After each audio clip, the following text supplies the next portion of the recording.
Hello les voyageurs, voyageuses. Alors elles sont comment vos vacances? Plutôt aventure, plutôt farniente? Bon donc c'est le mois d'août, j'imagine que vous avez déjà pris le soleil et c'est pour ça que je vous ai préparé tout ce qu'il faut savoir et faire pour votre routine après solaire. 1, 2, 3, 4.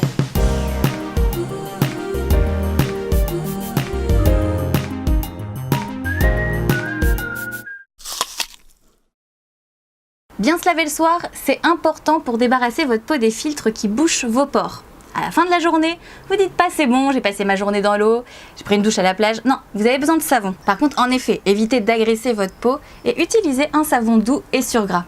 J'en ai découvert un qui s'appelle Au Soleil, qui est fait avec amour, à base de jus de carotte et d'huile d'avocat.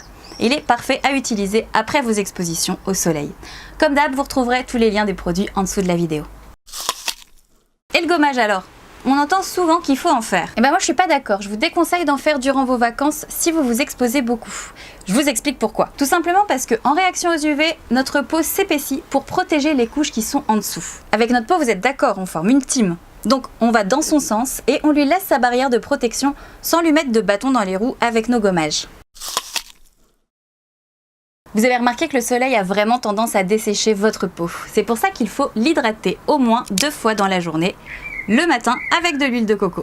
Un truc qu'on connaît pas assez sur elle, c'est que naturellement, elle a un petit indice de protection solaire qui équivaut à peu près à un FPS 7. Par contre, si vous vous exposez durant la journée, là c'est crème 30 ou 50, chapeau et tunique. Ma petite recette toute simple après solaire en sortant de votre douche le soir. Toujours avec notre huile de coco, j'achète de la nacre minérale chez Aromazone pour faire une huile satinée.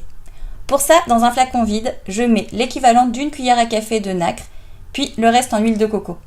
J'embarque ce petit flacon avec moi en vacances et au moment de me crémer le soir, je mélange dans le creux de ma main mon huile satinée avec 3 doses d'aloe vera. L'aloe vera, c'est un super hydratant et apaisant après solaire. Et donc là, vous avez un après solaire hyper healthy, nourrissant, avec une petite odeur de coco et qui satine votre peau pour le côté summer. Comment soigner un coup de soleil? Dès que vous pouvez, il faut stopper la cuisson de votre peau. Mettez un linge mouillé ou prenez une douche froide, voire même un bain froid. Mettez de l'aloe vera ou de la crème hydratante en couche épaisse 2 à 3 fois par jour. Désolé, mais ça c'est impératif. Évitez le soleil jusqu'à totale amélioration de votre peau pour 2 raisons. 1, pour permettre à votre peau de se réparer tranquillement sans avoir à affronter en plus l'agression du soleil. Et 2, pour réduire le risque de taches solaires. On boit beaucoup d'eau et surtout, je sais que c'est marrant à faire, mais ne retirez pas votre peau qui pèle. Hydratez par-dessus. Hydratez, hydratez. Tips de grand-mère. On a tout ça sous le coude. Le premier tips, c'est de faire vous-même un cataplasme de yaourt nature sur vos coups de soleil pour les apaiser et réhydrater. Et l'autre, c'est de frotter une demi-tomate sur la brûlure. C'est une source de vitamines, d'antioxydants et en plus, ça rafraîchit la peau. Mon dernier conseil. Une journée d'été nous déshydrate 2 fois plus qu'en hiver. Donc le soir, avant d'aller siroter du rosé, vu que l'alcool déshydrate, c'est un coup à avoir mal à la tête le lendemain, de ne pas pouvoir profiter de la journée normalement, puis concernant votre peau, ça va pas l'aider à être en bonne santé et à garder son bronzage.